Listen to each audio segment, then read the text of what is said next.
CV saya oleh Grace. Ya, saya alumni, saya juga sama kayak teman-teman sarjana teknik juga gitu ya, latar belakang saya. Saya alumni dari Fakultas Teknik UI, jurusan metalurgi. Saya angkatan 1985. Setelah itu saya ambil lanjut S2, tapi tidak di bidang teknik lagi, tapi di bidang manajemen. Saya mengambil gelar MBA. Itu sekedar menambahkan mungkin dari CV saya. Jadi mengenai pelayanan saya tadi sudah banyak disampaikan oleh MC. Memang sejak dari mahasiswa saya sudah terlibat di Perkantas, teman-teman gitu ya. Sampai lulus pun saya pernah jadi pengurus di Persekutuan Alumni Kristen Jakarta. Setelah itu saya diminta jadi bagian dari BPC, Badan Pengurus Cabang Jakarta. Dan terakhir saya sempat jadi anggota BPN gitu ya, Badan Pengurus Nasional, yang baru berakhir tahun 2019 yang lalu. Seperti itu, selain pelayanan yang dilakukan. Fokus saya saat ini pelayanan di gereja, itu saya dari latar belakang GKI, Gereja Kristen Indonesia, di Jemaat Cipinang Indah saat ini. Dan yang kedua juga pelayanan di beberapa organ atau sebenarnya bagian dari pelayanan Perkantas juga sih, cuman yang sudah membuat organisasi sendiri yang arahnya lebih keluar gitu ya, terutama ke gereja dan masyarakat, yaitu WIN, Workplace Institute Nusantara, di mana kami berfokus ke pelayanan untuk integrasi di dunia kerja, mengintegrasikan antara iman kita dan kerja kita. Ini bagian yang akan banyak saya bawakan di kesempatan ini, di dalam malam hari ini. Seperti itu, bagian dari pelayanan saya di WIN. Walaupun saya terlibat juga di salah satu pelayanan hasil pelayanan Perkantas yang disebut Sola Scriptura gitu ya. Di bidang studi biblika ya, mungkin teman-teman pernah mengikuti gitu. Seperti itu. Itu sedikit latar belakang saya. Saya sendiri bukan hamba Tuhan dalam arti full time gitu ya. Full timer seperti itu. Dulunya saya profesional. Waktu saya lulus, saya pernah kerja di beberapa perusahaan multinasional, dan sejak tahun 99 sampai sekarang saya merintis usaha sendiri. Seperti itu. Itu mungkin sedikit apa yang saya sampaikan. Mudah-mudahan apa yang kita diskusikan ini, belajar mengenai visi, mengenai panggilan, itu menjadi sesuatu yang relevan dan bermanfaat buat kita semua pada malam hari ini. Sebelum saya sharing bahannya, kita berdoa sekali lagi, teman-teman. Bapa di surga, kami bersyukur untuk kesempatan indah, kami boleh kembali bersekutu bersama di awal tahun ini ya Tuhan, di mana kami boleh sama-sama belajar untuk memikirkan ulang ya Tuhan. Visi yang sudah Tuhan berikan kepada kami sebagai anak-anak-Mu, dan apa yang harus kami lakukan. Kami bersyukur ini kesempatan yang sudah Tuhan berikan kepada kami di awal tahun ini, setelah kami melalui tahun yang begitu berat ya Tuhan, di tahun 2020. Dan sampai saat ini pun kami masih merasakan dampaknya. Kami berdoa, kami memohon Engkau sendiri, ya Roh Kudus, yang hadir dan yang berbicara kepada kami semua pada malam hari ini ya Tuhan. Menyampaikan apa yang ingin Engkau sampaikan kepada kami ya Bapa. Sehingga kami boleh mengerti, menangkap lebih jelas visi hidup kami yang boleh kami persembahkan kepadamu. Pimpin hamba-Mu dan tolong hamba-Mu ini ya Tuhan, Engkau yang memakainya untuk boleh menyampaikan apa yang ingin Kau sampaikan buat kami semua pada malam hari ini. Di dalam nama-Mu Tuhan kami Yesus Kristus, kami berdoa dan mengucap syukur. Amin.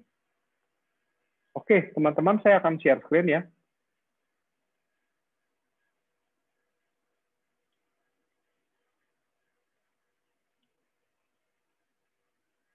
Ya, ini adalah tema yang akan diberikan kepada saya, menangkap dan menghidupi visi. Seperti itu ya. Ini adalah persekutuan alumni Golden Years gitu ya. Saya sempat tanya Kak Beatrix kemarin kalau nggak salah ya. Saya takutnya saya salah gitu ya teman-teman. Soalnya kalau Golden Years di gereja saya itu adalah yang udah usianya 50 tahun ke atas gitu kan. Seperti itu. Jadi ternyata di sini ini istilah untuk alumni muda gitu ya. Pengambil seperti itu. Ada 4 tujuan yang akan dibahas di sini. Yang pertama, alumni baru dibukakan mengenai visi dan panggilan hidup sebagai pengikut Kristus. Kedua, alumni baru dibukakan langkah-langkah menangkap dan menghidupi panggilan tersebut. Yang ketiga, kita belajar soal calling, tidak ada calling besar atau kecil gitu ya. Tapi bagaimana kita setia mengerjakan calling atau panggilan yang sudah Tuhan berikan buat kita. Dan yang keempat, tentunya kita didorong untuk teguh menghidupi visi dan panggilan yang sudah Tuhan berikan kepada kita. Ini 4 tujuan dan sasaran yang akan coba kita bahas bersama-sama pada malam hari ini. Saya akan masuk dulu, mulai dulu dengan visi gitu ya. Seperti yang kita tahu, saya mengutip beberapa ayat di sini ya, teman-teman. Jelas yang pertama adalah yang disebut dengan amanat agung, Matius 28 ayat 19 sampai 20. Ini visi yang kita sudah tahu, walaupun kadang-kadang ini juga disebut misi gitu ya, misi kita sebagai anak Tuhan atau sebagai gereja. Bagaimana kita diberi tugas oleh Tuhan kita Yesus Kristus untuk menjadikan semua bangsa muridnya. Ini adalah amanat agung yang disampaikan sebelum Tuhan naik ke surga. Kita juga belajar dari Markus 12 ayat 33 sampai 31 untuk menjalankan amanat agung itu. Tuhan Yesus sendiri sudah memberikan kepada kita perintahnya yang agung. Yang di atas amanat agung atau the Great Commission, yang ini adalah the Great Commandment. Ada 2 perintahnya, yaitu kasihilah Tuhan Allahmu, dan yang kedua kasihilah sesamamu manusia. Inilah caranya kita bisa menggenapi amanat agung melalui perintah agung yang disampaikan oleh Tuhan Yesus. Yang pada intinya adalah intisari dari seluruh hukum Taurat. Berikutnya, saya mengutip dari Roma 8 ayat 29. Kalau tadi disebut visi yang sebelumnya ini boleh kita bilang visi kita secara komunal gitu ya. Jadi kalau kita bicara visi atau panggilan, ada 2, nanti di belakang akan dijelaskan sedikit. Ada panggilan kita sebagai secara komunal gitu ya, sebagai umat Tuhan. Ada juga panggilan kita sebagai pribadi, sebagai anak Tuhan. Jadi yang amanat agung, perintah agung, itu adalah panggilan atau visi kita secara komunal. Nah, secara pribadi pun, kita dipanggil dari Roma 8 ayat 29, dikatakan oleh Rasul Paulus, bagaimana kita bisa menjadi serupa dengan gambaran anaknya. Ini sering kita dengar, dan juga kalau saya di GKI adalah Kidung Jemaat atau NKB, saya lupa. Makin serupa Yesus Tuhanku, seperti itu lagunya. Bagaimana kita terus menjadi makin serupa dengan Kristus. Itulah cara kita memenuhi amanat agung dan perintah yang agung itu melalui proses panggilan individual menjadi makin serupa dengan Tuhan Yesus. Dan yang terakhir, saya kutip dari Matius 5 ayat 16 mengenai garam dan terang dunia. Demikianlah hendaknya terangmu bercahaya di depan orang, supaya mereka melihat perbuatanmu yang baik dan memuliakan Bapamu yang di surga. Ini juga yang menjadi visi kita, bagaimana hidup kita bisa menjadi hidup yang memuliakan Tuhan melalui perbuatan baik yang kita lakukan. Seperti itu. Ya, ini cuma ayat-ayat yang ingin saya sampaikan, teman-teman, untuk menyegarkan kembali. Saya yakin kita semua sudah tahu 4 ayat ini dengan sangat baik. Jadi kalau bicara visi ya, seperti inilah kurang lebih secara umumnya gitu ya, secara generalnya gitu. Cuman saya ingin mengimplementasikan atau mengajak kita berpikir lebih jauh lagi, lebih dalam lagi, bagaimana kita bisa menangkap visi ini dalam konteks kita sebagai profesional, sebagai orang-orang yang ada di dunia kerja, seperti itu ya. Itu yang saya sebut di sini vision of vocation, visi atas panggilan kita. Bagaimana sih kita mewujud nyatakan gitu ya, visi-visi yang tadi kita belajar dari beberapa ayat firman Tuhan tadi ya, amanat agung, perintah agung, menjadi serupa dengan Kristus, dan ujung-ujungnya kita bisa memuliakan Allah. Ada 3 poin saja yang ingin saya bagikan pada kesempatan pada malam hari ini. Yang pertama, saya ambil dari Kejadian 2 ayat 15. Dan ini juga sebenarnya didasari oleh Kejadian 1 ya, 20 ayat Kejadian 1 ayat 28 sampai 30, di mana Tuhan memerintahkan kita untuk beranak cucu dan menaklukkan bumi. Tapi saya ingin menekankan dari Kejadian 2 ayat 15 yang disebut dengan co-creator with God. Kita baca ayatnya ya. Tuhan Allah mengambil manusia itu dan menempatkannya dalam Taman Eden untuk mengusahakan dan memelihara taman itu. Jadi, sejak awal dunia diciptakan, sejak awal manusia diciptakan, kita diingatkan bahwa Allah kita adalah Allah yang bekerja. Kalau kita baca Kejadian 1 ya, 6 hari Allah bekerja untuk menciptakan seluruh dunia dan seluruh alam semesta. Seperti itu. Oleh karena itu, kita pun harus bekerja. Jadi memang pada dasarnya pekerjaan itu adalah rancangan Allah bagi kita sejak semula, sebagai gambar dan rupa Dia. Dan dari Kejadian 2 ayat 15 ini kita belajar satu kebenaran yang sangat penting. Ini saya kutip dari bukunya Tim Keller ya, teman-teman. Every Good Endeavor, yang diterbitkan oleh Literatur Perkantas Jawa Timur, Jatim. Itu buku yang sangat baik, yang saya sangat merekomendasikan untuk dibaca buat kita semua.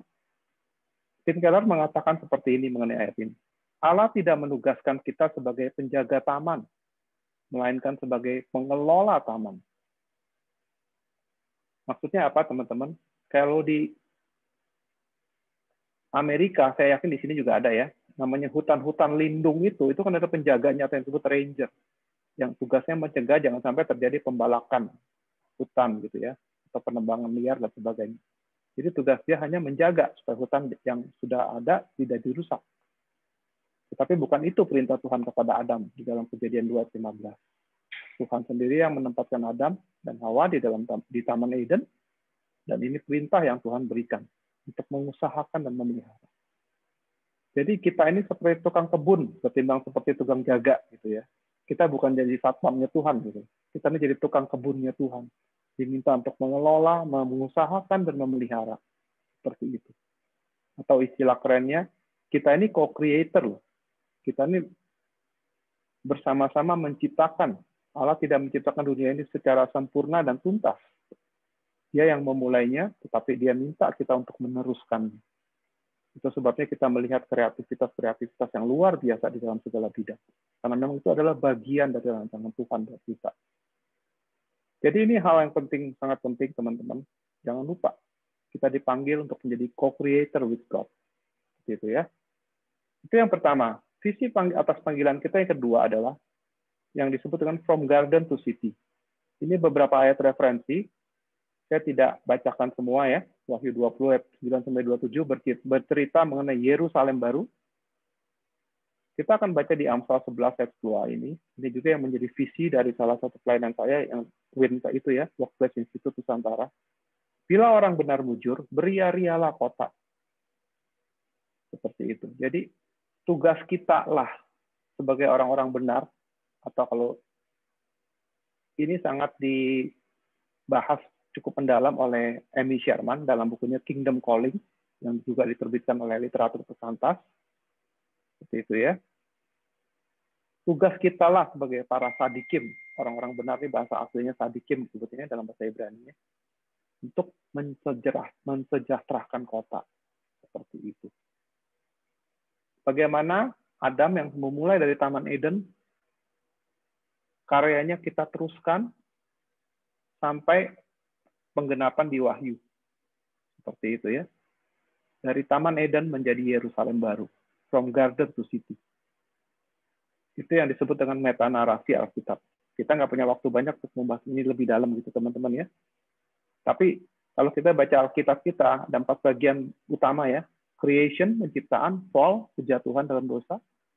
Setelah itu redemption, penebusan oleh Kristus. Dan yang terakhir adalah consummation, atau pemulihan, atau restoration. Seperti itu.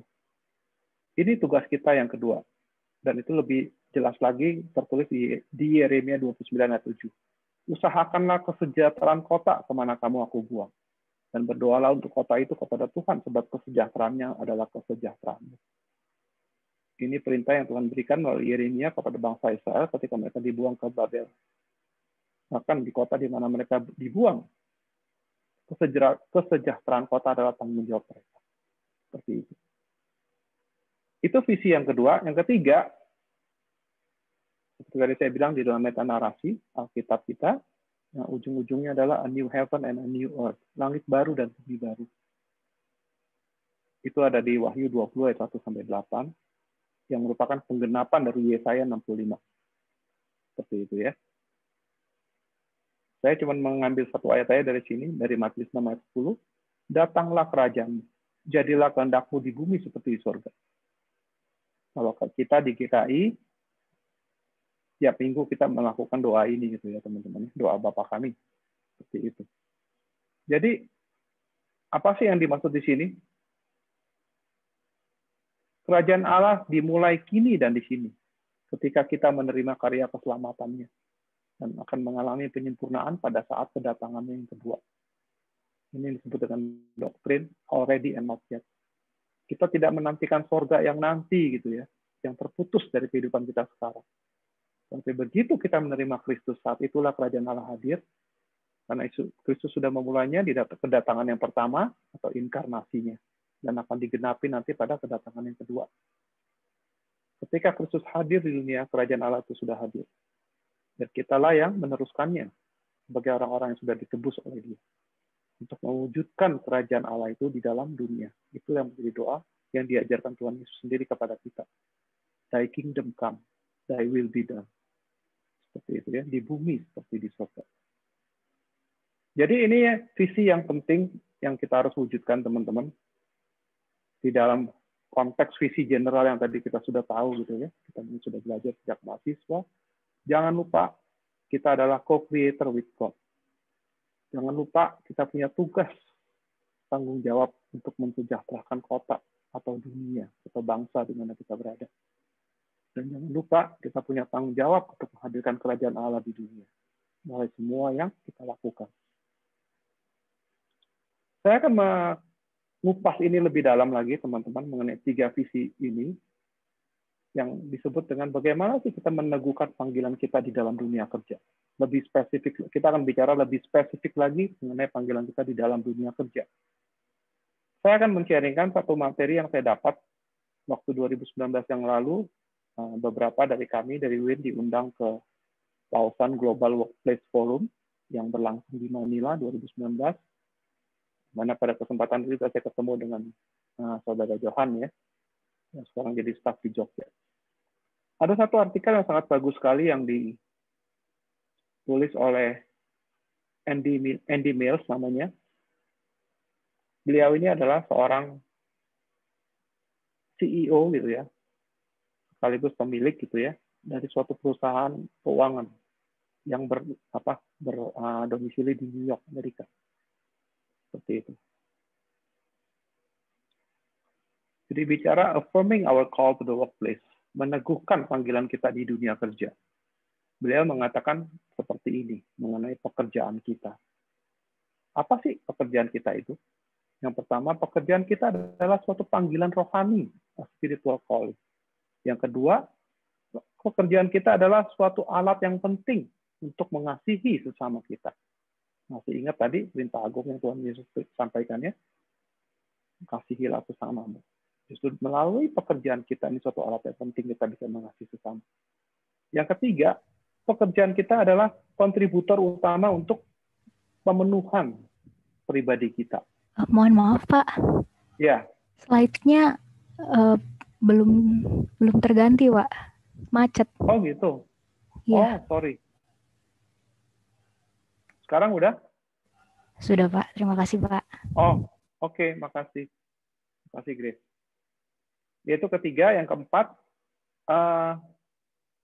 pekerjaan kita adalah suatu demonstrasi dari bagaimana Injil itu relevan. Kita tidak bicara Injil yang tidak relevan dengan kehidupan sehari-hari.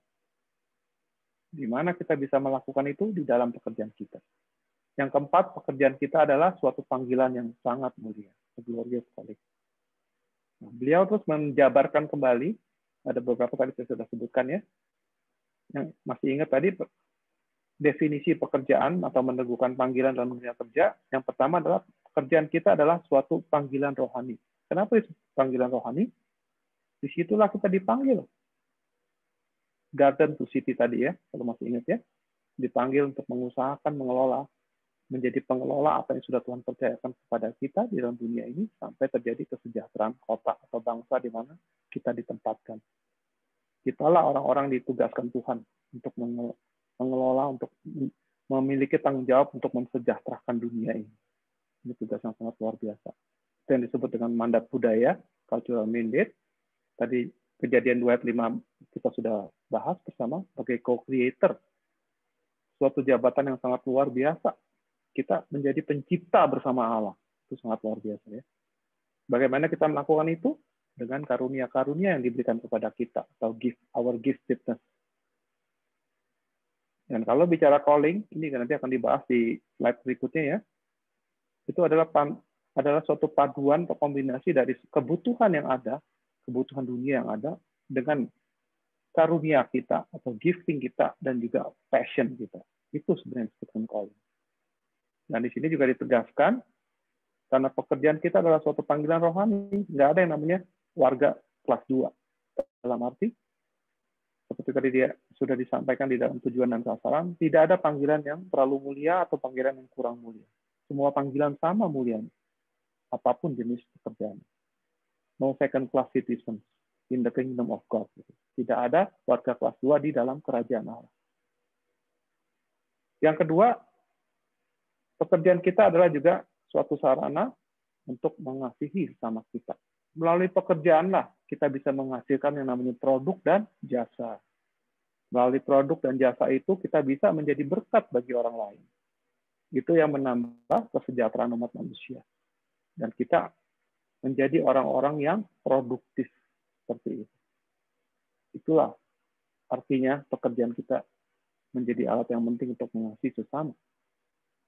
Yang ketiga, beliau mengatakan pekerjaan kita adalah juga suatu pemenuhan untuk pribadi kita sebagai gambar dan rupa Allah.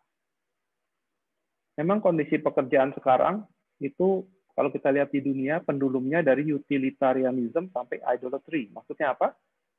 Ada orang yang namanya pandangan utilitarian itu adalah orang yang memandang pekerjaannya sebagai kepuasannya, sebagai kebahagiaannya, seperti itu ya. Ini konsep-konsep yang tidak alkitabiah ya maksudnya. Nah, itu satu ekstrim yang satu. Ekstrim yang lainnya, pekerjaannya itu jadi dewanya, jadi berhalanya, gitu ya. Sehingga banyak orang yang gila kerja atau yang disebut workaholic dan sebagainya. Jadi satu itu jadi kebahagiaannya dia, jadi makna hidup dia. Satu sisi menjadi berhalanya dia, kesuksesannya, kekayaannya dan sebagainya. Tentunya dua-duanya tidak alkitabiah. Tim Keller kembali mengatakan di bukunya Every Good and the Evil. Dia bilang seperti ini. Pekerjaan memang membuat hidup kita menjadi bermakna. Tetapi pekerjaan bukan satu-satunya makna di dalam hidup kita. Seperti itu ya. Hati-hati di situ ya. Itu bedanya konsep alkitabiah dengan konsep dunia gitu ya. Kita tidak mendapatkan makna atau kebahagiaan hidup kita semata-mata 100% dari pekerjaan kita. Tetapi pekerjaan itu adalah salah satu makna dari hidup kita. Jangan lupa di kejadian 1 tadi kan, Allah sendiri adalah Allah yang bekerja, our God is a working God. Kita juga harus menjadi seorang yang bekerja. Seperti itu ya. Itu yang kondisi dunia. Tapi apa bedanya dengan kita? Bedanya dengan kita adalah, karena kita adalah imago Dei, kita adalah gambar dan rupa Allah. Kita harus exercise, gitu ya, mengelola karunia kita, kreativitas kita, imajinasi kita untuk mensejahterakan dunia. Dan melalui itu semua, kita semakin dipanggil ke relasi yang lebih dalam dengan Kristus. Itu yang disebut dengan oikonomos ya. Nah, dengan kata lain, ini adalah kita dipanggil untuk menjadi penata layan, stewardship, seperti itu ya. Jadi di situ bedanya ya, kita tidak personal fulfillment kita bukan dalam bentuk pekerjaan kita semata-mata menjadi kebahagiaan kita atau kesuksesan kita atau keberhasilan dari sisi materi dan kekuasaan gitu ya, menjadi identitas kita. Tetapi justru melalui pekerjaan, melalui karunia kita, melalui kreativitas yang kita lakukan, kita menjadi semakin dekat dengan Kristus karena kita semakin dipakai Dia untuk menjadi penata layannya. Dan yang terakhir dikatakan, di dalam pekerjaan kita lah justru terjadi yang namanya formasi atau pembentukan spiritual kita. Kalau kita mau melihat bagaimana kerohanian kita, lihatlah dalam keseharian kita, katanya, di dalam pekerjaan kita. Karena disitulah kita bertemu dengan orang-orang yang, kalau dalam konteks kita di Indonesia, mayoritas orang-orang yang dari sekeliling kita pada umumnya adalah orang-orang yang belum mengenal Tuhan. Justru disitulah terjadi pembentukan kerohanian yang luar biasa. Ketimbang kita misalnya ada di dalam komunitas gereja atau persekutuan seperti itu. Justru di dalam dan melalui pekerjaan lah, itu our real spiritual formation. Seperti itu. Ini pun Eugene Peterson pun mengatakan hal yang sama mengenai hal ini. Oke, saya lanjutkan. Yang berikutnya, pekerjaan adalah panggilan kita untuk menunjukkan betapa relevannya Injil itu. Seperti itu. Bagaimana kita menunjukkannya? Tunjukkanlah itu melalui pekerjaan yang excellent. Lakukan yang terbaik. Itu yang dikatakan oleh Dorothy Sayers. Saya buka sedikit ya, mana? Ada note di bawah. Dorothy Sayers, seorang penulis dari Inggris, mengatakan seperti ini. Jika tujuan Allah bagi pekerjaan Anda adalah untuk melayani komunitas manusia, maka cara terbaik untuk melayani Allah adalah melakukan pekerjaan itu sebaik mungkin. Dengan pekerjaan kita yang excellent lah, kita menunjukkan bahwa Injil itu relevan. Bukan hanya memakai pekerjaan kita sebagai sarana untuk memberitakan Injil secara verbal, teman-teman. Justru melalui teladan hidup, melalui teladan di dalam profesi kita, di situ kita melihat bahwa Injil itu begitu relevan buat dunia. Seperti itu ya. Dan bagaimana di dalam konteks pekerjaan kita, kita juga bisa menerapkan yang namanya kebenaran dan keadilan. Seperti itu ya, righteousness and justice. Sehingga itu bisa menjadi suatu kesaksian, testimony of our life and words. Menjadi kesaksian buat hidup kita dan juga perkataan kita. Itu yang disebut dengan integritas. Dan ada satu lagi yang dikatakan oleh Andy Mills ini, relevansi Injil ini, bagaimana kita bisa memulihkan recovering a historical practice. Maksudnya apa? Jadikanlah tempat kerja kita Taman Eden, jangan jadikan neraka gitu kan. Itu maksudnya. Bagaimana caranya? Berperan aktiflah di situ. Seperti itu ya. Saya cuma bisa kasih contoh satu, kalau teman-teman tahu John Calvin ya, Bapak Reformator kita, bagaimana dia mengubah kota Jenewa. Seperti itu ya, menjadi kota yang sangat kuat menerapkan prinsip-prinsip kebenaran firman Tuhan. Seperti itu. Itu salah satu contoh yang sampai sekarang menjadi historical practice. Bagaimana kita melihat Injil begitu masuk Eropa, mengubah Eropa. Bagaimana Injil masuk Amerika, mengubah Eropa. Kalau teman-teman mau belajar ini lebih jauh, baca bukunya Vishal Mangalwadi ya, yang berjudul The Book That Made the World. Itu bagus sekali beliau menceritakan gitu ya. Bagaimana firman Tuhan mengubah banyak budaya, banyak bangsa. Seperti itu. Yang berikutnya, pekerjaan adalah suatu panggilan yang mulia. Kenapa disebut mulia? Ya, karena kita diajak menciptakan bersama-sama dengan Tuhan. Kita dijadikan penata layarnya, hasil ekonomis ya. Kita bisa menghasilkan produk dan jasa yang melayani dan membuat kemanusiaan semakin maju. Dan pada akhirnya kita bisa membawa teman-teman kita kepada Tuhan Yesus. Seperti itu. Itu ada ayatnya, saya nggak bacakan karena waktu kita terbatas ya. 2 Tesalonika 1 ayat 1. Itu yang menjadi doa Paulus buat jemaat di Tesalonika. Yaitu yang saya bagikan pertama, bagaimana kita meneguhkan panggilan kita di dalam dunia kerja. Jangan lupa, pekerjaan kita adalah suatu panggilan yang rohani. Pekerjaan kita adalah suatu alat yang penting untuk mengasihi sesama. Pekerjaan kita adalah kontributor utama untuk pemenuhan kita secara pribadi. Melalui kerja keras kita, melalui kerajinan kita, melakukan excellence, kreativitas, dan sebagainya. Pekerjaan kita juga merupakan demonstrasi bahwa Injil yang kita percaya itu adalah Injil yang relevan buat dunia. Kita tidak hidup di menara gading. Dan pada akhirnya pekerjaan itu adalah suatu panggilan yang mulia. Saya akan lanjut, teman-teman, ke bahan kita selanjutnya. Waktu saya masih berapa menit, Grace? Masih Masih sampai jam 8, Kak. Pak. Oke, 12 menit lagi ya. Saya Betul, kebut Pak. sedikit ya. Jadi kalau tadi bagian pertama itu saya bicara mengenai visi ya, teman-teman ya. Bagaimana kita mencipta bersama Allah, kita dipanggil untuk menjadi bagian tanggung jawab kita sebagai anak Tuhan, sebagai sadikin, para sadikin untuk mensejahterakan kota, atau bangsa, atau dunia. Yang ketiga, mewujudkan kerajaan Allah di dunia. Saya akan bicara lanjut sedikit mengenai panggilan. Apa sih yang disebut dengan panggilan? Panggilan atau vocation ini, calling or vocation ini sama ya, teman-teman ya. Bukan dua istilah tapi punya arti atau makna yang sama. Artinya ada sosok yang memanggil, yaitu Tuhan tentunya. Seperti itu ya. Itu artinya kita dipanggil oleh Tuhan. Seperti tadi sudah saya singgung di depan, kata bahasa Yunaninya, kaleo. Ada dua jenis panggilan buat kita, aspek individual dan aspek komunal. Yang tadi sudah dijelaskan di depan, saya nggak akan mengulang lagi.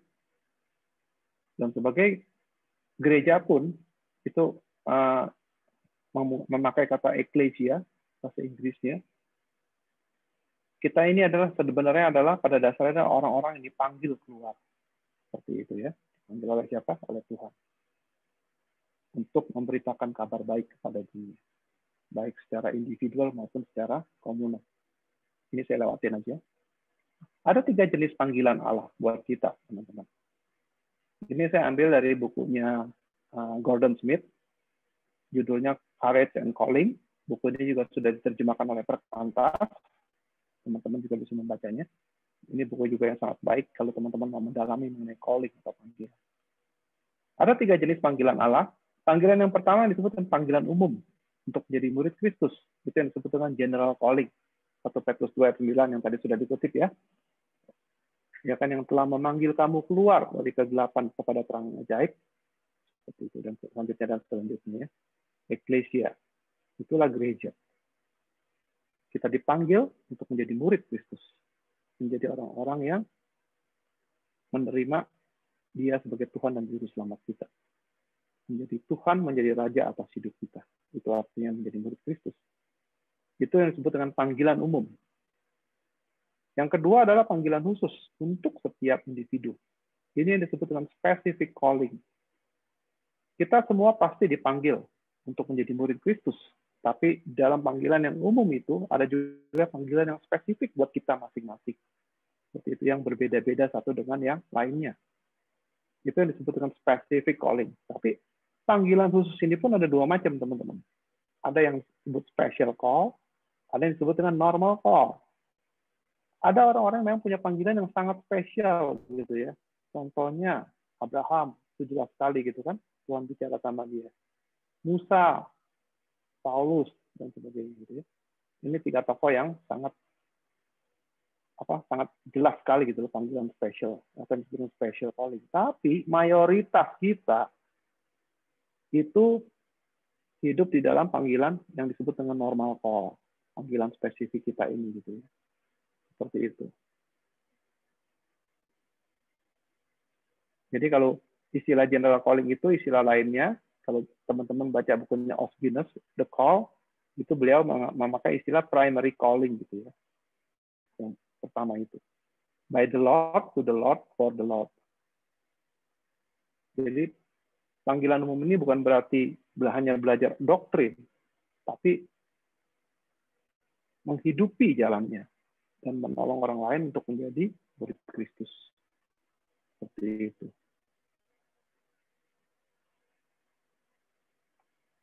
Oke, ini panggilan yang kedua. Panggilan yang ketiga itu adalah daily calling. Tugas dan tanggung jawab kita sehari-hari. Tugas kita sebagai anak, kalau kita masih single, kita belum menikah. Tugas kita sebagai kakak atau sebagai adik. Tugas kita di dalam masyarakat. Saya nggak tahu kalau kita punya aktivitas di mana kita berada, di dalam lingkungan kita masing-masing. Tugas kita sebagai orang tua, itu yang disebut dengan daily calling.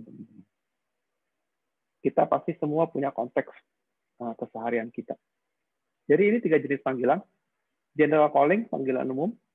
specific calling atau panggilan khusus, dan juga daily calling. Yang menjadi concern kita adalah bagaimana menemukan panggilan khusus kita atau specific calling kita di dalam terang dua panggilan lainnya. Ini dua prinsip penting. Panggilan khusus kita harus didasarkan pada panggilan umum menjadi murid Kristus. Itu jelas, ya. Nggak perlu banyak penjelasan lagi. Dasarnya adalah panggilan kita sebagai murid. Tetapi ini mungkin yang kita sering keliru nih teman-teman yang kedua. Bahwa panggilan khusus kita itu tidak boleh bertentangan atau terpisah dari panggilan keseharian kita. Itu yang disebut dengan kompartementalisasi. Banyak contohnya gitu ya. Ada orang bekerja luar biasa, tetapi keluarganya jadi agak terabaikan. Contohnya kayak gitu. Salah satu contoh. Keseimbangan hidup, ini bicara mengenai work-life balance. Ada orang yang begitu aktif di gereja atau di persekutuan atau di pelayanan, tetapi keluarganya agak terabaikan, atau pekerjaannya agak terabaikan. Teman-teman mudah-mudahan paham maksudnya ya. Jadi panggilan khusus kita tidak mungkin bertentangan dengan panggilan keseharian kita. Karena itu pun bagian dari hidup kita, itu pun bagian dari panggilan kita. Jadi pada hakikatnya, panggilan tersebut adalah panggilan yang integral buat setiap kita. Bisa dibedakan, tetapi tidak bisa dipisahkan satu sama lain. Kenapa? Karena ketiga-tiganya adalah panggilan Allah bagi kita. Panggilan umum, panggilan khusus, dan panggilan keseharian. Ketiga-tiganya adalah panggilan Allah buat kita. Itu harus menjadi sesuatu yang satu, walaupun berbeda, tapi tidak boleh mengabaikan satu yang lain dengan yang lain. Kita akan melihat lagi, apa sih yang bukan panggilan? Ini adalah salah satu yang orang suka keliru gitu ya. Seringkali orang mengidentikan panggilannya dengan karirnya, atau pekerjaannya, atau profesinya. Walaupun di dalam beberapa situasi, atau pada umumnya ya teman-teman ya, panggilan kita itu biasanya diwujudkan atau diekspresikan melalui pekerjaan atau profesi kita. Tetapi ada beberapa orang, justru panggilan itu di luar. Yang disebut profesi ini adalah sesuatu pekerjaan yang kita lakukan yang dibayar gitu ya, di mana kita dibayar maksudnya teman-teman. Itu kan menjadi definisi kita sebagai profesional gitu kan. Kita dibayar atau kita mendapat upah atas keahlian yang kita kontribusikan di institusi di mana kita mengabdi seperti itu ya. Pada umumnya ini di dalam pekerjaan kita atau di dalam profesi kita di kantor seperti itu ya.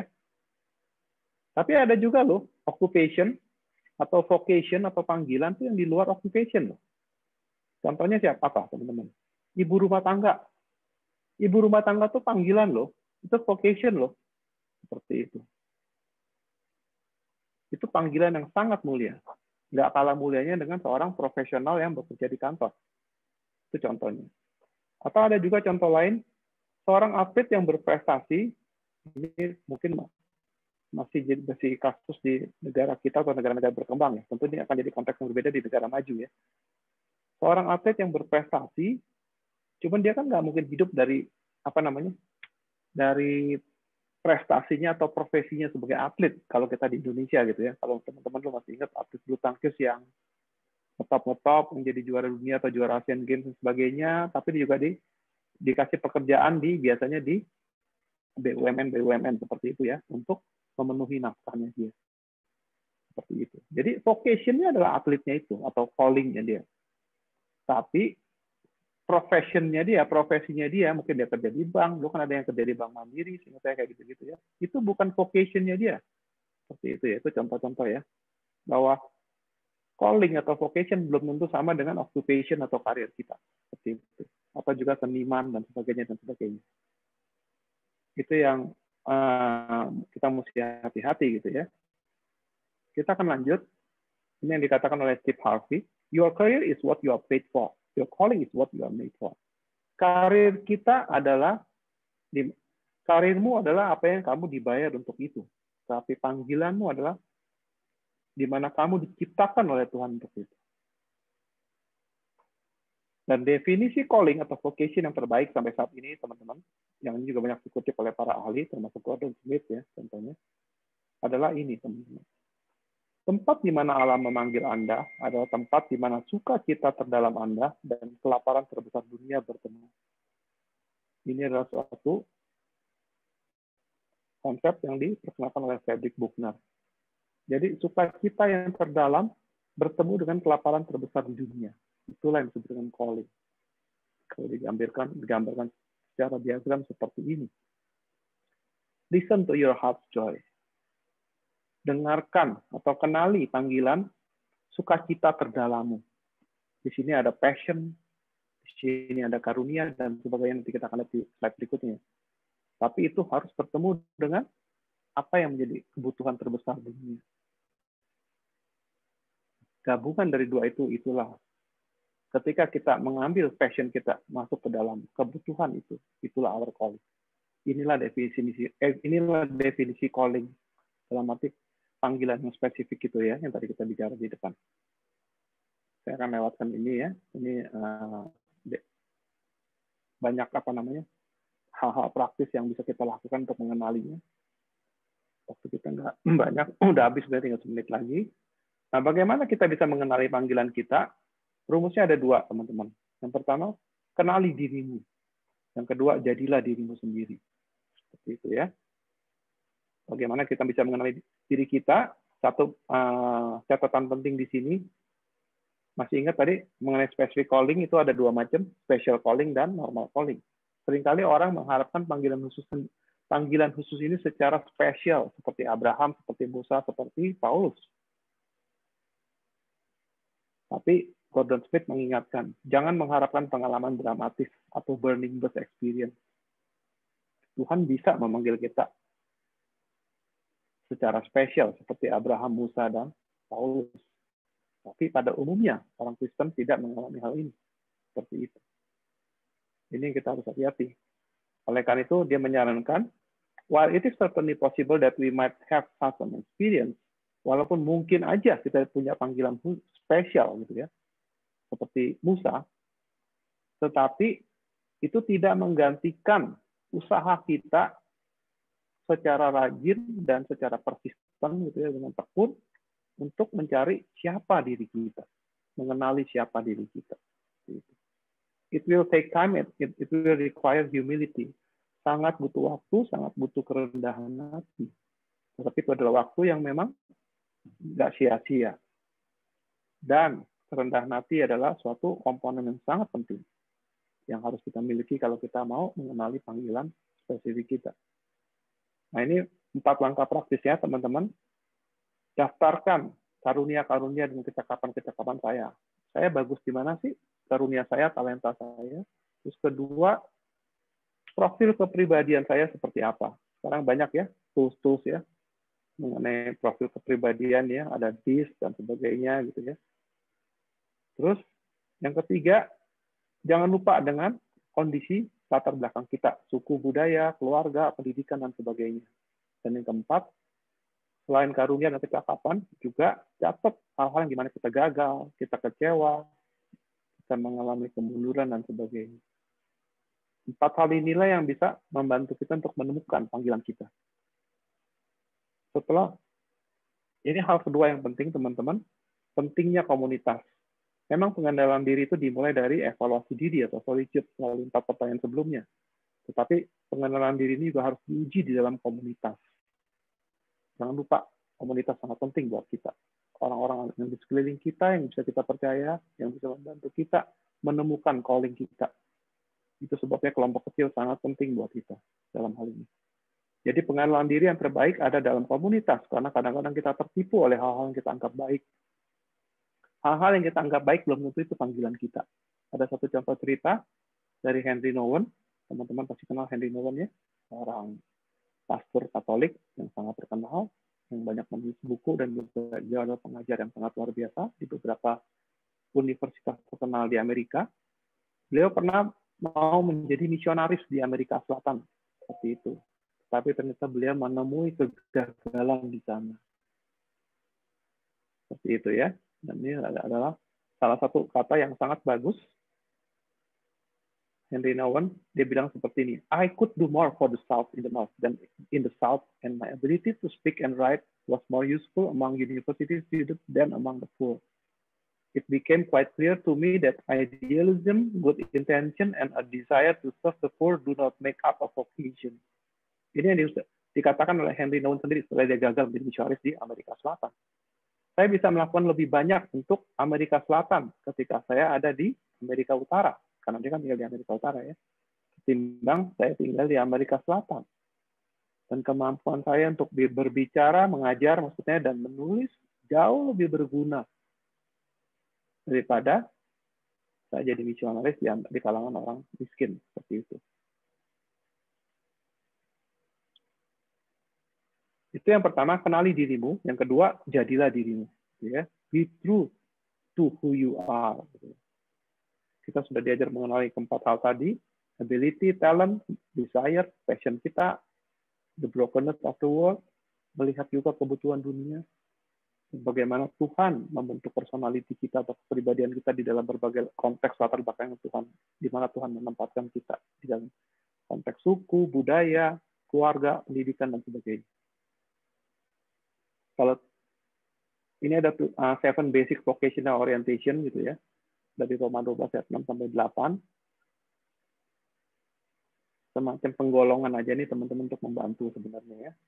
Nah, nanti bisa dibaca sendiri di Roma 12 ayat 6 sampai 8. Ada orang yang memang punya panggilan sebagai prophet dalam arti orang yang bisa melihat visi ke depan gitu ya. Prophetnya bukan dalam arti nabi, dalam arti nabi seperti zaman dulu gitu ya. Ada orang-orang yang punya yang disebut visioner gitu kan. Dia bisa memprediksi masa depan gitu. Salah satunya dulu yang terkenal tuh Alvin Toffler contohnya ya. Itu tipe prophet. Ada orang-orang yang dipanggil seperti itu.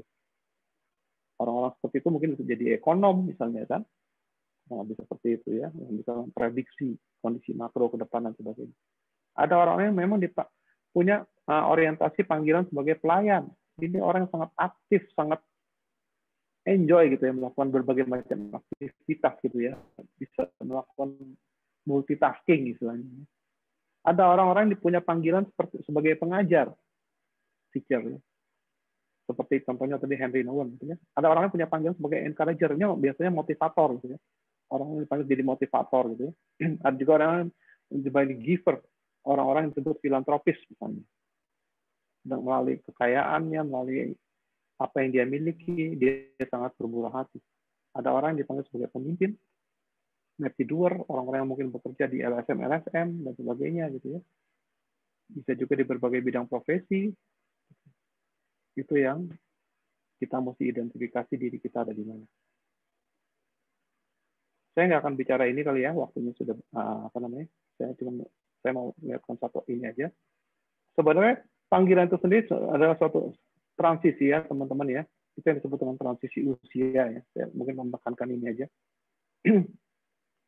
Setiap tahapan usia atau chapter of life itu memiliki kondisi dan tantangan yang berbeda. Ini disebut dengan natural transition.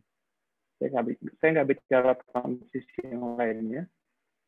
Nah ini yang membuat kita tuh masuk dalam beberapa tahapan panggilan teman-teman. Ini tahapan yang pertama yang akan saya jelaskan sedikit. Tahapan berikutnya saya nggak akan jelaskan karena teman-teman saya rasa ada di sini gitu ya. Ini yang disebut dengan tahapan adolescent to early adulthood. Jadi biasanya orang-orang yang baru lulus dari kuliah seperti itu ya, sampai dia kira-kira berumur 30 seperti itu. Jadi ini orang-orang yang ada di umur 20-an gitu ya. Kalau kita mau mengenali panggilan kita di tahapan transisi ini, kuncinya adalah satu, dia bilang, harus memisahkan diri dari orang tua. Pengaruh orang tua maksudnya ya. Bukan dalam arti kita melawan orang tua gitu ya. Tapi jadilah dirimu sendiri. Bukan jadilah apa yang orang tuamu mau kamu jadi. Seperti itu ya. Itu yang disebut dengan principle of differentiation. You have to have your own identity. Kita harus memiliki identitas kita sendiri. Nah ini satu kesalahan yang sering dilakukan orang-orang di usia ini. Mengasumsikan terlalu dini bahwa kita tahu panggilan kita. Akibatnya kita mengejar suatu pendidikan yang ternyata ujung-ujungnya nggak relevan gitu kan. Banyak sekali orang kan pekerjaannya atau profesinya tidak sesuai dengan kuliahnya seperti itu ya. Karena orang-orang seperti ini mengasumsikan terlalu dini, saya mau jadi ini, saya mau jadi itu. Jadi untuk teman-teman yang ada di transisi masa periode ini, advice atau saran yang terbaik adalah keep your option open. Buka kesempatan seluas-luasnya. Eksplorasi seluas-luasnya. Seperti itu. Your 20s are a time to learn, to grow, to establish friendships, to make an initial exploration into an occupation. But most of all, to get to know yourself. Ini saat-saat teman-teman belajar, bertumbuh, masuk di dalam berbagai komunitas, mengeksplorasi, sampai teman-teman semakin yakin teman-teman bisa mengenali diri teman-teman ada di mana. Seperti itu, melalui tadi ya. Mengenali diri dan menjadi diri. Nanti di sinilah, di critical early to mid adulthood. Ini orang-orang yang kurang lebih biasanya dimulai pertengahan umur 30 atau 35 gitu ya, mid 30s ya. Ini ada critical transition. Di sinilah kita sudah harus menentukan, sudah firm, sudah yakin panggilan kita yang spesifik ada di mana. Kurang lebih seperti itu. Saya nggak akan bahas ini lebih panjang lagi ya, karena ini panjang sekali bahannya. Yang terakhir ini, sebelum saya serahkan kembali ke Grace, ke MC, the heart of the matter in the end is found in the answer to a simple question. How is God calling me to serve Him at this time and in this place? Jadi inti masalahnya pada akhirnya kita harus bisa menjawab pertanyaan ini. Bagaimana Tuhan memanggil saya untuk melayani Dia pada saat masa ini dan di tempat ini? Nggak usah mikir yang jauh-jauh gitu ya. Nggak usah mikir yang masa-masa yang bukan saat ini. At this time and in this place. Di mana Tuhan memanggil saudara untuk melayani Dia. Kita harus bisa menjawab pertanyaan. Yang kedua, a vocation cannot in the end be discerned by answering questionnaires or filling out forms. Somewhere mysteriously in the depth of our heart, God is calling each one to make a difference. And these questions are only meant as pointers along the way. Panggilan juga nggak bisa kita temukan hanya dengan mengisi kuesioner. Walaupun itu membantu ya teman-teman. Kayak tadi soal tes kepribadian dan sebagainya. Tetapi ini pergumulan dalam hati kita. Di mana sih Tuhan mau memanggil kita untuk melakukan perbedaan. Semua yang tadi dilakukan itu mengenali diri dan menjadi diri itu hanyalah alat untuk membantu kita mengenali panggilan Tuhan buat kita. Dan yang ketiga, kita diingatkan dalam mengenali panggilan kita, kita harus ingat konteks di dalam kondisi hidup kita yang aktual, yang kita alami sekarang. Bagaimana kondisi aktual keluarga kita, kondisi perekonomian kita, kondisi di mana kita berada, di kota atau di negara kita tinggal dan sebagainya. Ya ini mungkin yang saya bisa bagikan teman-teman, mudah-mudahan bisa membantu teman-teman seperti tujuan di awal, kita bisa menangkap dan menghidupi visi yang sudah Tuhan berikan buat kita. Terima kasih.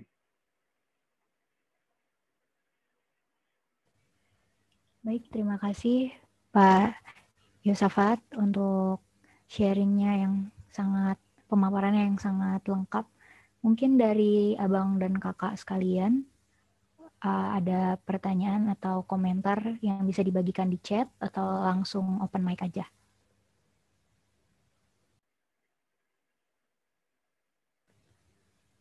Mungkin untuk mancing, abang kakak menyegarkan kembali.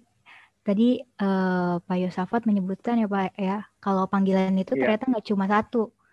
Ini informasi baru yang menjawab pertanyaan-pertanyaan saya sih Pak. Ternyata panggilan kita ada 3. Ada panggilan umum, ada panggilan spesifik, sama panggilan dalam kehidupan sehari-hari. Iya, betul. Dan ternyata semuanya itu integral ya Pak. Jadi nggak bisa ada yang satu dikorbankan seperti itu. Iya, betul. Dan itu akhirnya jadi kesaksian yang buruk kali ya teman-teman ya. Ada orang yang mungkin terlalu menekankan pelayanannya sehingga pekerjaannya tidak maksimal, misalnya seperti itu. Atau ada orang yang terlalu menekankan pekerjaannya, keluarganya juga tidak maksimal dan sebagainya. Ada satu kesaksian bagus ya dari teman gereja. akibat pandemi ini gitu ya, ini kesaksian singkat aja gitu ya teman-teman, karena ini kisah nyata supaya kita belajar ya. Ini teman pelayanan di gereja, mereka suami istri sangat aktif di gereja dan juga di dalam pekerjaannya. Jadi dua-duanya aktif melayani, dua-duanya juga punya karir yang bagus di dalam pekerjaannya. Saya baru dengar ini tadi sebenarnya teman istri saya gitu ya, karena istri saya pemusik di gereja. Kebetulan dia ini aktif sebagai apa namanya di komisi musik gitu ya. Dia bilang, saya sekarang baru menyadari loh, sejak pandemi ini, di mana saya dipaksa untuk WFH gitu ya, work from home gitu ya. Ternyata selama ini saya tuh kurang memberi perhatian kepada anak-anak saya. Seperti itu. Ini keluarga belum terlalu tua ya, keluarga muda lah. Mungkin usianya antara 35 sampai 40 gitu ya, di mana anaknya masih kecil-kecil gitu ya, belum terlalu, bukan anak yang sudah dewasa, tidak sama saya gitu ya. Saya udah 54, anak saya yang besar udah menikah, yang kedua juga udah kerja. Jadi kalau saya kondisinya sudah empty nest sekarang gitu ya. Nah, si keluarga ini bilang, si mamanya ini kan, teman istri saya ini kan, iya, saya baru berasa loh ya, ternyata melalui pandemi ini saya baru menyadari gitu. Saya kurang sekali memberi perhatian kepada anak. Saya pikir selama ini saya sudah cukup memberikan waktu, saya cukup memberikan materi. Memang ini keluarga yang cukup sukses secara materi ya, seperti itu. Ternyata dia belum merasakan gitu, dia kehilangan apa yang yang lebih berharga mengenai keluarga maksud ini ya. Dia aktif di kerjaan, dia aktif di pelayanan seperti itu ya. Ternyata tanpa sadar keluarga jadi korban dan dia terus dia cerita ada satu teman kerjanya yang jauh lebih senior dari dia, udah usia 60 gitu ya, sudah kerja 30 tahun, jadi setelah pensiun masih dikaryakan gitu ya. Tanggal 22 Desember yang lalu waktu hari terakhir kerja gitu ya sebelum cuti ya, masih sehat-sehat, nggak taunya pas masuk tanggal 4 Januari meninggal karena COVID seperti itu ya.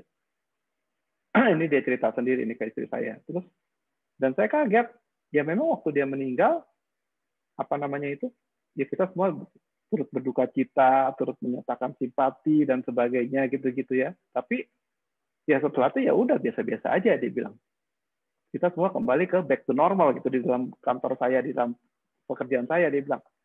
Dan orang itu pun ya setelah itu langsung digantikan gitu kan oleh orang lain gitu kan. Jadi everything come back to normal gitu for the company gitu kan.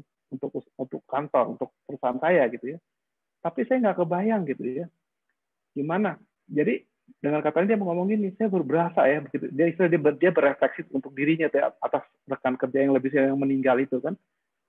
Buat kantor, ya sudah meninggal ya sudah selesai. Walaupun dia mau mengabdi udah 30 tahun, berprestasi dan sebagainya, tapi mungkin orang yang paling kena adalah keluarganya gitu. Dan selama ini saya terasa ditampar sama Tuhan. Dia bilang seperti itu ya. Saya kurang gitu. Saya pikir saya sudah cukup memperhatikan itu, ternyata saya kurang gitu. Dan saya banyak belajar selama pandemi ini. Jadi bersyukur juga sih dengar kesaksian gitu ya dalam obrolan keseharian ya, di mana apa namanya mengenai calling, mengenai integrasi ini masuk gitu ya. Orang menyadari gitu loh di balik pandemi ini Tuhan mengingatkan gitu kan, di mana prioritas kita, di mana panggilan kita, apa yang lebih penting dan sebagainya. Ya, ini mungkin sedikit kesaksian mengenai 3 jenis panggilan itu kali ya, Grace ya. Bahwa tiga-tiganya sama-sama pentingnya dan itu salah satu integrated. Ya. Nggak bisa kita pisahkan. Oke. Terima kasih banyak Pak untuk sharingnya. Betul sih Pak, saya juga sering diingetin sama mama saya terkait hal itu. Kalau nggak boleh ada yang dikorbankan, tapi juga ya kantor bisa menggantikan kita kapan aja. Atau mungkin organisasi, atau teman bisa menggantikan kita kapan aja. Tapi keluarga kita nggak mungkin lagi dibuat lagi sampai segede ini, pasti semuanya akan bakal beda kayak gitu sih Pak. Mungkin untuk Bang dan Kakak dan teman-teman, jika ada pertanyaan bisa kembali via chat atau mungkin komentar atau sharing atau langsung open mic juga bisa.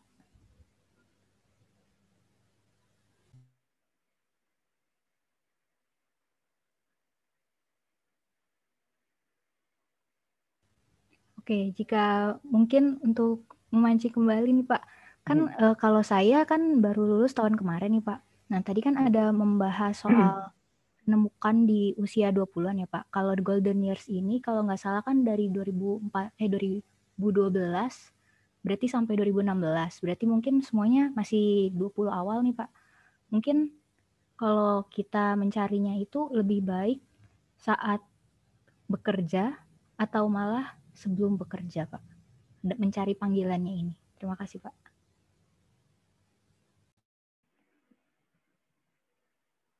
Ya kalau digumuli sebelum bekerja sih lebih bagus ya.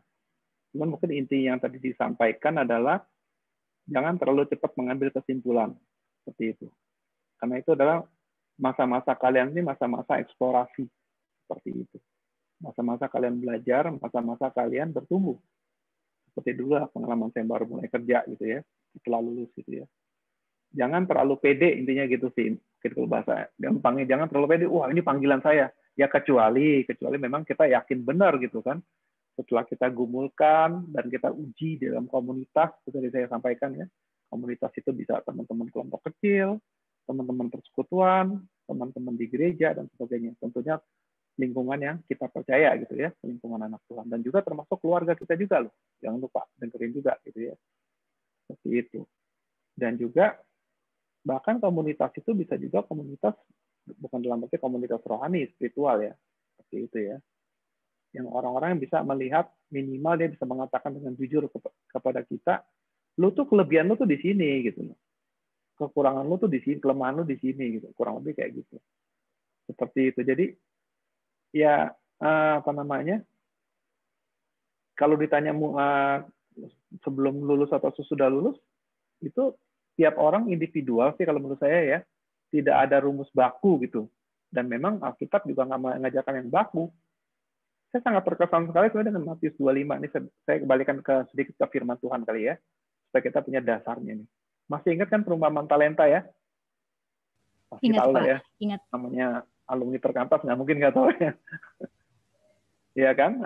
Ada tuan yang datang, pemilik, ya kan?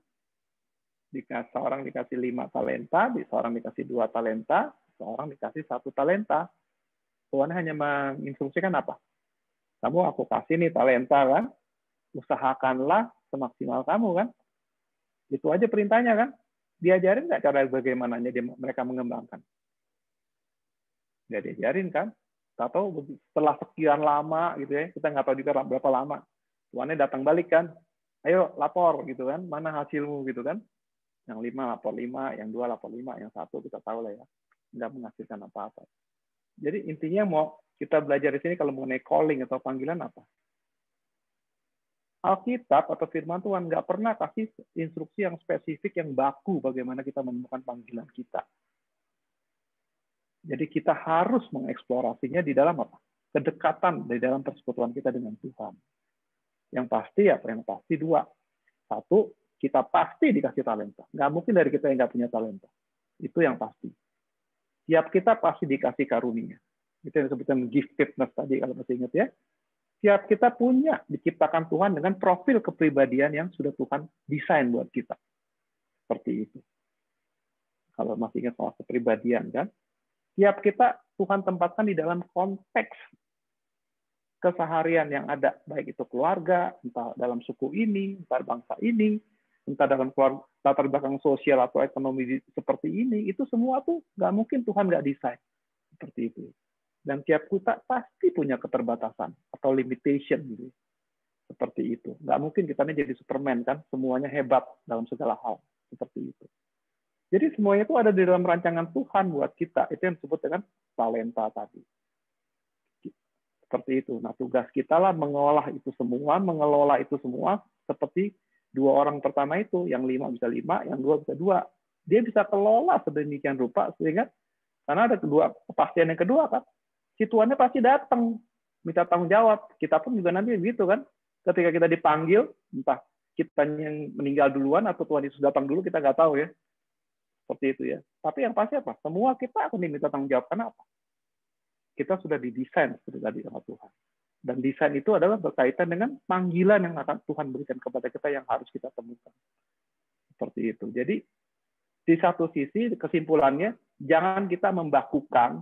Ada beberapa buku ya, salah satunya Designing Your Life, itu teman-teman boleh baca. Bagaimana sih kita memprediksikan atau memproyeksikan masa depan kita atau dikasih beberapa skenario. Mungkin teman-teman kalau yang belajar psikologi itu bagus juga, cuman Kalau buat saya sih, ini juga yang dikatakan firman Tuhan, semuanya itu tools, seperti kesimpulan yang terakhir. Jangan kita membakukan itu menjadi apa sih, resep gitu istilahnya ya, resep chest plank untuk menemukan panggilan, itu nggak ada gitu loh. Kalau buat saya, dalam arti baku gitu ya, itulah justru prosesnya indahnya kita bertumbuh dalam Tuhan, seperti itu. Jadi jalani proses. Jadi satu sisi jangan terlalu yakin dengan metode gitu ya, tapi sisi lain juga jangan sembarangan gitu loh. Udahlah, emang susah, emang mesti di ini eksplorasi, cuman eksplorasinya sembarangan gitu loh, tanpa metode juga. Jadi jangan terjebak dua ekstrim maksud saya ya, seperti itu. Satu sisi ekstrim yang terlalu kaku gitu ya, sangat tergantung sama metode. Sisi lain nggak mau pakai metode sama sekali gitu kan, itu juga ngawur gitu kan, kurang lebih kayak gitu. Tuhan kan kasih hikmat buat kita kan, seperti itu. Tapi yang paling penting ya itu sih, mencari kehendak Tuhan ya, seperti itu. Dan salah satu buku yang sangat membantu menurut saya, itu buku yang juga diterbitkan oleh Perkantas, Gumulan Hidup Pasca Kuliah. Itu juga buku yang bagus ya. Untuk mengenal kehendak Tuhan, dia kasih 4 langkah tuh ya. Confirmation, information, 2 lagi saya lupa apa. Jadi harus apa dulu, confirmation dari Tuhan. Terus kedua informasi, cari informasi sebanyak-banyaknya gitu ya. Seperti itu. Nah, terus yang ketiga kalau nggak salah diuji juga ada di komunitas seperti itu ya. Kurang lebih kayak gitu. Ya itu mungkin yang bisa saya sampaikan, Chris. Silakan kalau ada yang mau bertanya atau menanggapi juga boleh loh teman-teman. Mau kasih sharing pengalaman teman-teman, saya juga kepingin belajar gitu ya. Seperti itu ya. Kalau ada yang ingin mau, silakan aja. Nggak mesti bertanya kok. Terima kasih Pak. Ini mungkin ada juga yang masih malu-malu Pak. Udah ada 2 yang ngechat ke saya nih Pak. Jadi ada pertanyaan titipan. Mungkin nanti kita juga boleh ya Pak minta PPT-nya untuk kita pelajarin lagi. Pasti. Nanti PPT-nya saya WA ke Kak Beatrix ya. Baik Pak. Untuk pertanyaannya, ada yang nanya nih Pak dari salah satu teman kita. Kan di tengah pandemi ini kemarin ada sempat PHK juga ya Pak.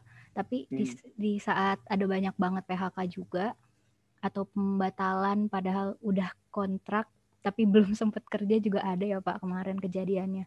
Dan lulusan terus ada wisuda, tetap ada banyak banget lulusan yang sekarang mungkin belum bekerja seperti itu. Di tengah pandemi ini kemungkinan bekerja tidak sesuai sama idealisme awal, itu kan sangat besar loh Pak. Dan bahkan mungkin nggak sesuai sama panggilannya. Tapi karena udah terlanjur nyemplung dan memang kebutuhan, mungkin Bapak ada tips dan trik untuk survive mungkin Pak. Terima kasih Pak. Oke. Ya kalau saya sih kembali lagi ya, seperti tadi sudah kita bahas sama-sama ya, masa kalian adalah masa eksplorasi. Itu dulu yang diingat. Makanya jangan terlalu cepat mengambil kesimpulan dulu. Kalau saya sih, ya mohon maaf, mungkin saya lebih pragmatis gitu ya. Apalagi kita tahu kondisi susah. Kalau Tuhan mengizinkan kalian lulus di tahun yang begitu berat, misalnya nih, kalau saya melihatnya nih ya, mungkin konteks kalian kan berbeda dengan konteks saya dulu gitu kan. Seperti itu. Jadi, ya kerjakan dulu apa yang ada di depan mata. Seperti itu. Kesempatan yang ada, kerjakan dulu. Kalau buat saya itu. Kalau saya boleh kasih saran nih, sebagai seorang juga yang sebagai seorang profesional juga yang saya kan bukan hamba Tuhan dalam arti itu ya seperti itu. Kerjakan dulu gitu. Justru di dalam semua itu ntar kita menemukan calling kita. Jadi calling itu bukan idealisme kita loh, itu yang mesti diingat juga loh.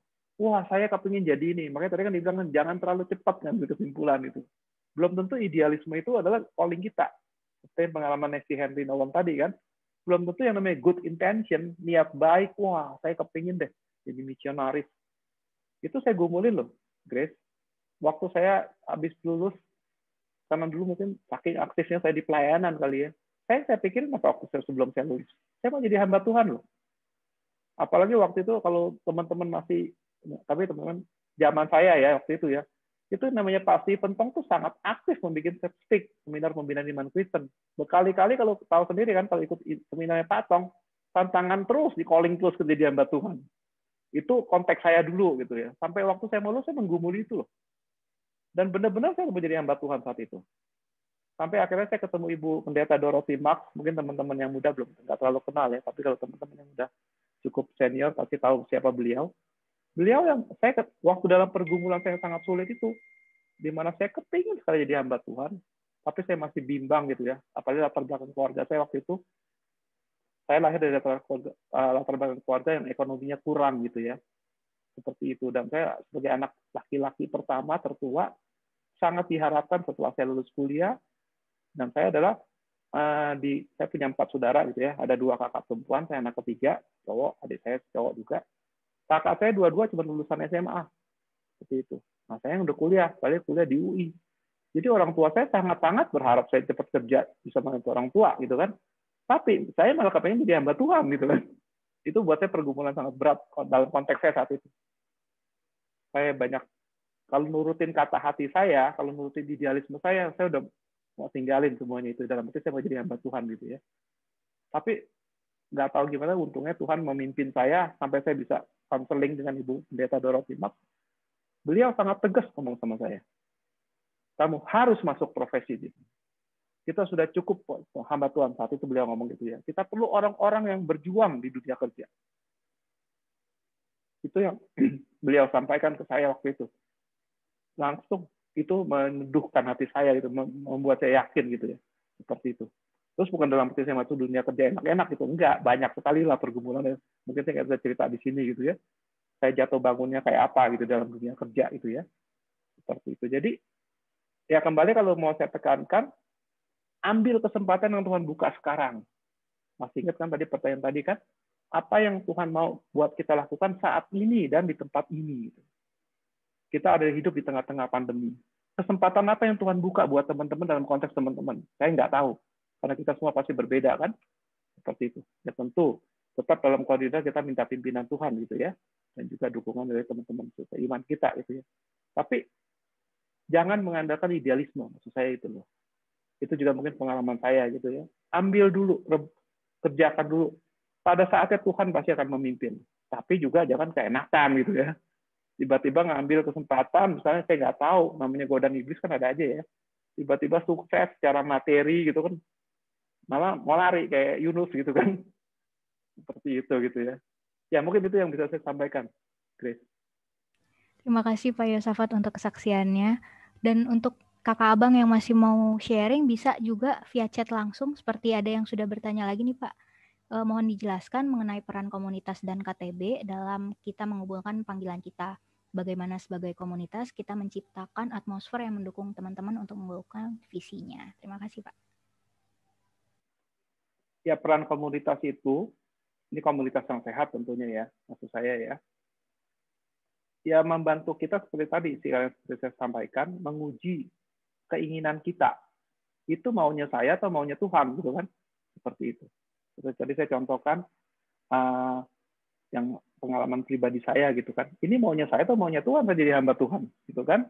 Ternyata bukan maunya Tuhan, maunya saya itu kan. Kurang lebih kayak gitu. Dan saya lakukan itu nggak sendiri gitu. Saya sharing dengan teman-teman KTB saya waktu itu.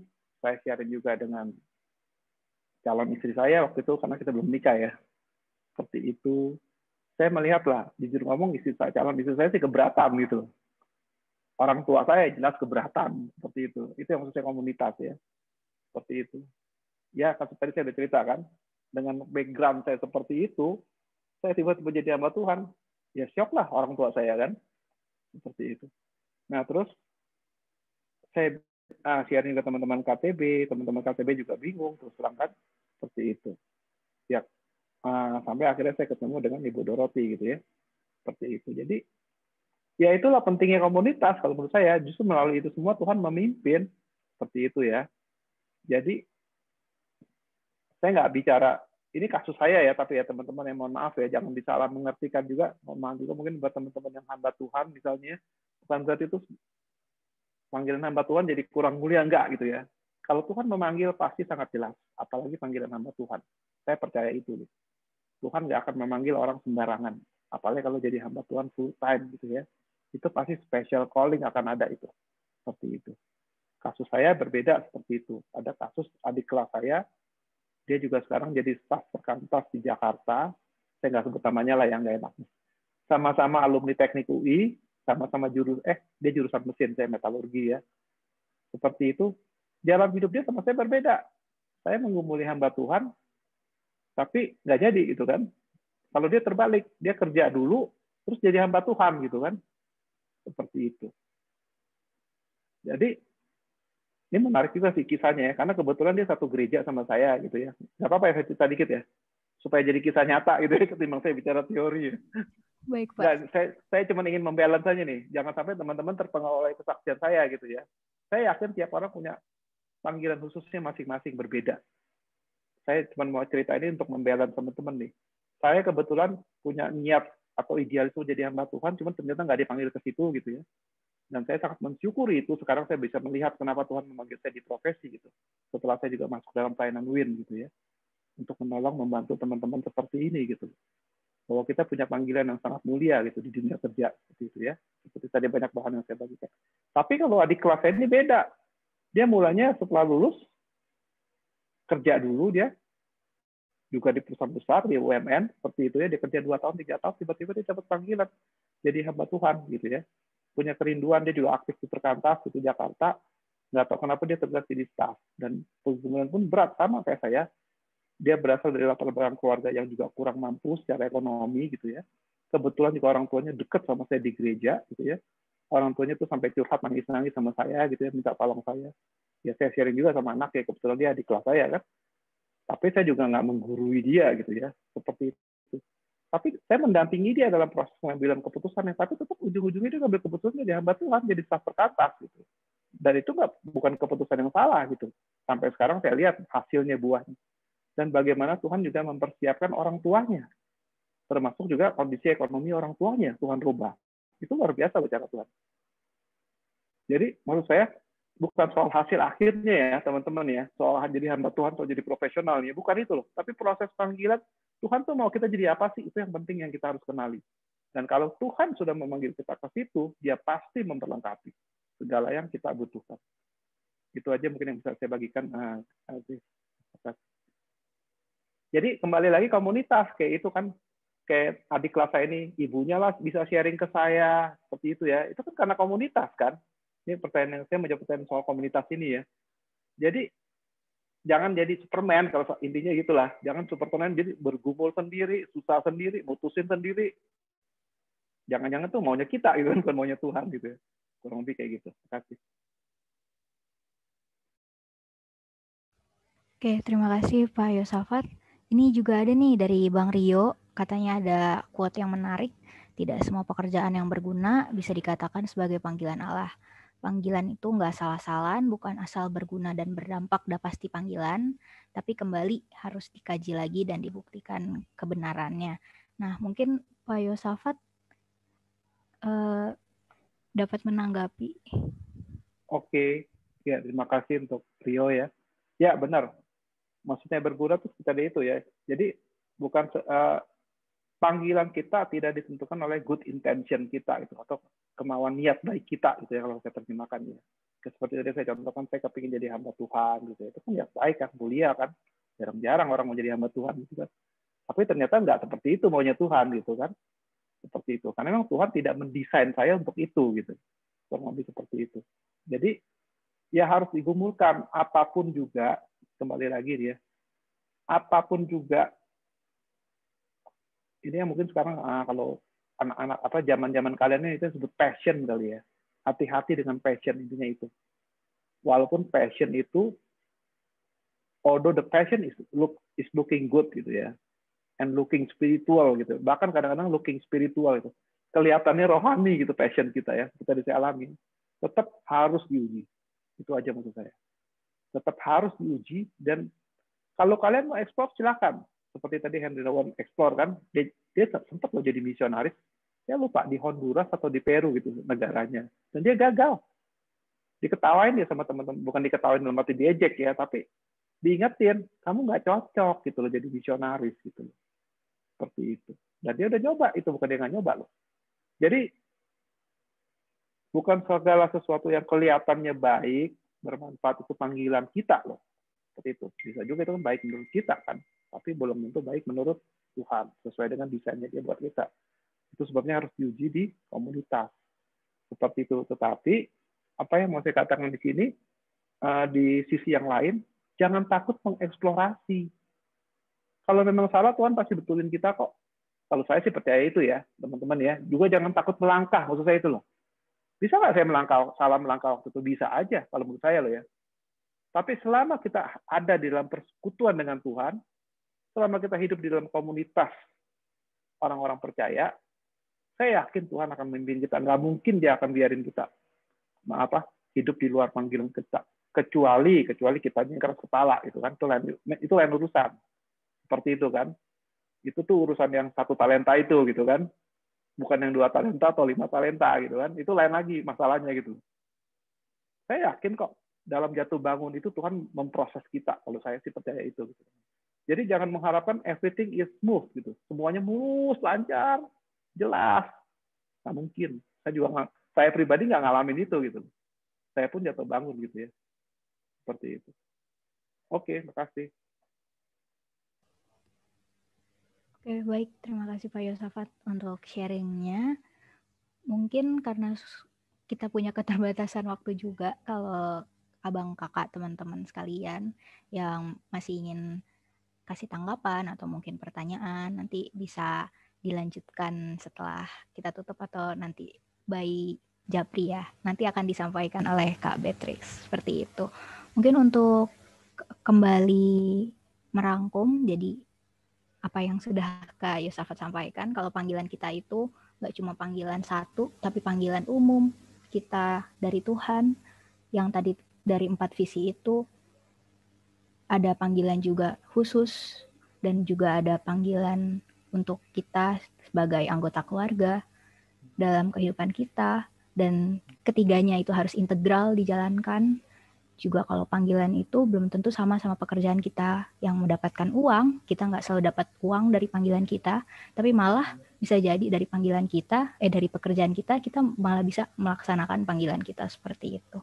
Dan yang terindah adalah panggilan itu harus terus kita uji dalam setiap hidup kita, mungkin dengan merenungkan firman Tuhan setiap hari, atau terus mengikat diri sama komunitas, karena komunitas bisa jadi tempat bertumbuh yang baik seperti itu.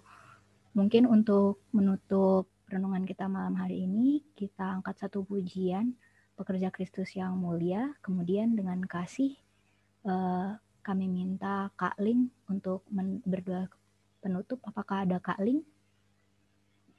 Sorry Grace, boleh saya bicara sedikit lagi? Ya Pak, silakan. Oke teman-teman, saya cuma menyampaikan satu hal lagi, tadi saya lupa yang saya bilang terakhir, yang masa-masa kalian itu masa eksplorasi. Jangan takut jangan takut salah, jangan takut melangkah. Tapi saya mau nambahkan sedikit nih supaya jangan salah paham nih. Kalau yang udah jelas dosa ya jangan gitu ya. Itu saya ingetin aja nih, seperti itu. Yang udah jelas melanggar firman Tuhan jangan dicoba-coba gitu ya. Maksudnya dalam ketidakjelasan kita soal profesi misalnya kayak tadi dan sebagainya, jangan takut melangkah itu ya. Tapi bukan nekat gitu melawan Tuhan gitu ya. Saya mau nambahkan itu yang ke satu, yang kedua, saya bahan materi yang saya sampaikan ini akan saya sharingkan nanti buat teman-teman semua, saya titip ke Kak Beatrix ya untuk dibagikan.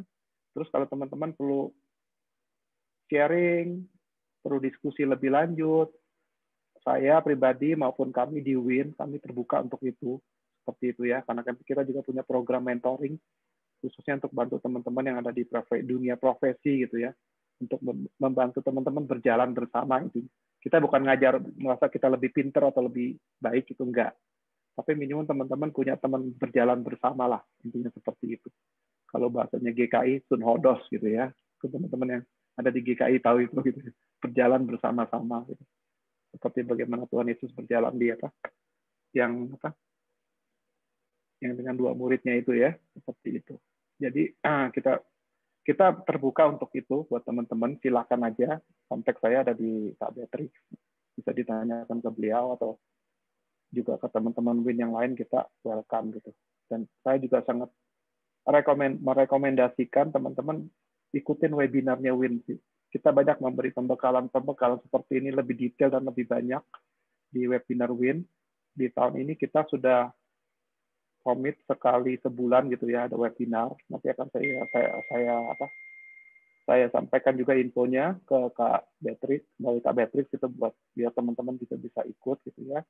Teman-teman bisa dengar langsung, baik dari para profesional maupun dari teman-teman hamba Tuhan yang kita undang gitu ya. WIN sendiri kan diprakarsai oleh beberapa alumni senior Perkantas ya. Ada Pak Tadius di situ sebagai direktur eksekutif kita, ada Pak Ruli Simanjuntak yang mantan pejabat di PLN, ada Pak Susilo seorang pengusaha, saya sendiri juga di situ. Jadi kita bisa berbagi pengalaman buat teman-teman semua. Ya itu aja mungkin yang saya mau tambahkan. Sekali lagi terima kasih banyak untuk kesempatan bisa melayani teman-teman di malam hari ini. Terima kasih sekali lagi buat teman-teman semua. Kiranya ini boleh menjadi berkat buat kita. Terima kasih. Terima kasih banyak kembali Pak Yosafat. Jadi nanti abang kakak teman-teman bisa langsung, nggak usah dikontak, nanti pasti Kak Beatrice langsung spread broadcast kayak gitu tentang webinar-webinar di WIN yang akan membantu kita. Seperti itu.